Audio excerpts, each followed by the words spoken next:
For most circuit designers, this physical 8-pin chip, the IC741 operational amplifier, is a standard building block.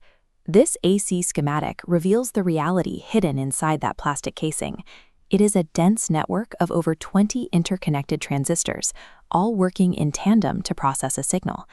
However, using the 741 doesn't require an exhaustive analysis of its internal silicon. You simply need to understand how to interface with its external pins.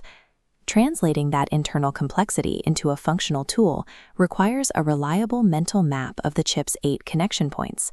Step 1 is orientation. Because the chip is symmetrical, it is easy to wire it backwards, an error that usually destroys the component the moment you apply power. This top-view diagram highlights the physical cues. Look for the semicircular notch or small dot at the top, indicating pin 1. From here, count counterclockwise, down the left side 1 to 4, then up the right side 5 to 8. This vector diagram maps the physical layout to the schematic triangle. Before processing signals, the amplifier must be powered. The positive supply, plus VCC, connects to pin 7. The negative power supply, minus VCC, connects to pin 4. Double-check these connections every time. Reversing the power rails is the most common cause of chip failure. Once these two power lines are established, you define the absolute operational boundaries for the amplifier.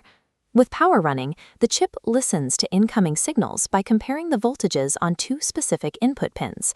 This expanded map connects the physical pins to the triangle's inputs.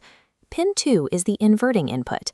Increasing voltage here pushes output voltage in the opposite direction.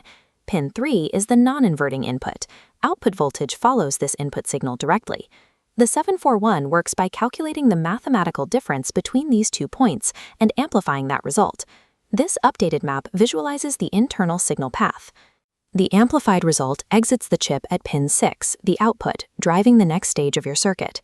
That leaves 3 remaining pins, 1, 5, and 8, which are rarely shown in standard circuit diagrams. This final phase identifies their roles. Pin 8 is not connected internally, providing only mechanical stability for the package. Pins 1 and 5 are offset nulls, specialized tuning points used in high-precision circuits to zero out tiny manufacturing imperfections. For most experimental circuits, leaving the offset null and not connected pins completely open is the standard procedure. This finalized color-coded map summarizes the entire architecture. Power drives the chip, the inputs read the differential signal, and pin 6 delivers the output.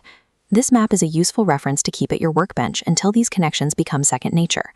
Now that you know where each line goes, grab a breadboard, connect your power rails, and try wiring a simple voltage follower.